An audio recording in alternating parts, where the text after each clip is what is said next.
اعوذ باللہ من الشیطان الرجیم بسم اللہ الرحمن الرحیم اللہم صلی علی سیدنا و مولانا محمد و علی آلہ و اصحابہ بارک وسلم وصلی علیہ۔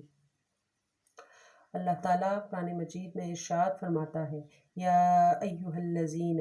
آمنوا کتب علیکم الصیام کما کتب علی الذین من قبلکم لعلکم تتقون۔ صدق اللہ العظیم۔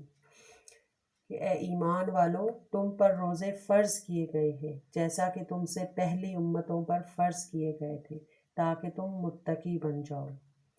اس آیہ مبارکہ سے ہمیں یہ پتہ چلتا ہے کہ رمضان کے روزے مسلمانوں پر فرض ہیں، اور یہ بھی پتہ چلتا ہے کہ رمضان کے روزے پہلی امتوں پر بھی فرض کیے گئے تھے۔ تمام ادیان اور ملل میں روزہ معروف رہا ہے۔ قدیم مصری، یونانی، رومن اور ہندو سب روزہ رکھتے تھے۔ موجودہ تورات میں بھی روزہ داروں کی تعریف کا ذکر کیا گیا ہے، اور حضرت موسیٰ علیہ السلام کا 40 دن کا روزہ رکھنا ثابت ہے۔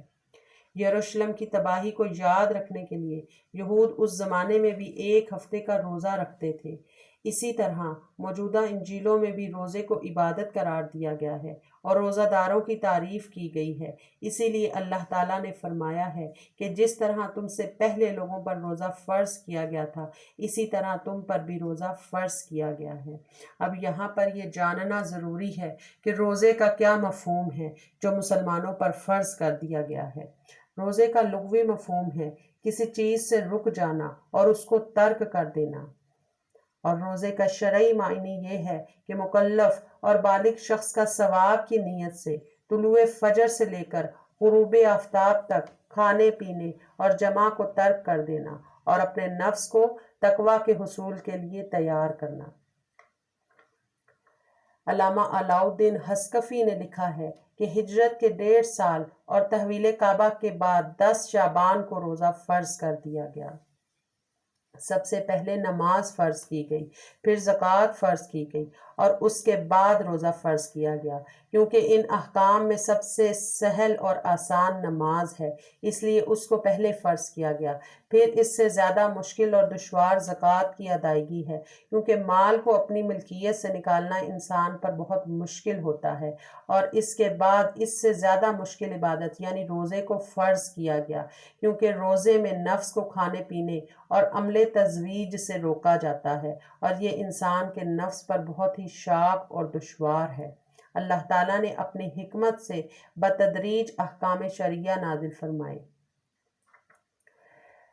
حضرت عبداللہ بن مسعود رضی اللہ عنہ بیان کرتے ہیں کہ رسول اللہ صلی اللہ علیہ وآلہ وسلم نے فرمایا، جب ماہ رمضان کی پہلی رات آتی ہے تو جنتوں کے دروازے کھول دیے جاتے ہیں، پھر پورے ماہ ان میں سے ایک دروازہ بھی بند نہیں کیا جاتا، اور دوزخ کے دروازے بند کر دیے جاتے ہیں، اور پھر پورے ماہ ان میں سے کوئی دروازہ نہیں کھولا جاتا، اور سرکش جنوں کے گلوں میں توق ڈال دیا جاتا ہے، اور ہر صبح ہر رات ایک منادی آسمان سے ندا کرتا ہے کہ اے نیکی کے طلب کرنے والے، نیکی کا قصد کر اور زیادہ نیکی کر، اور اے برائی کے طلب کرنے والے، برائی میں کمی کر اور آخرت میں غور و فکر کر۔ کوئی مغفرت طلب کرنے والا ہوتا ہے تو اس کی مغفرت کر دی جاتی ہے، اور کوئی توبہ کرنے والا ہوتا ہے تو اس کی توبہ قبول ہو جاتی ہے، اور کوئی دعا کرنے والا ہو تو اس کی دعا قبول ہو جاتی ہے، اور کوئی سوال کرنے والا ہو تو اس کا سوال پورا کر دیا جاتا ہے،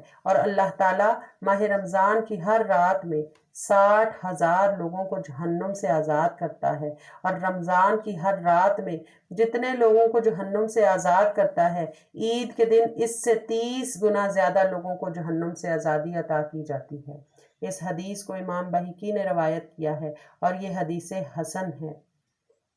اللہ تعالیٰ سے دعا ہے کہ ہمیں اس ماہ مبارک کی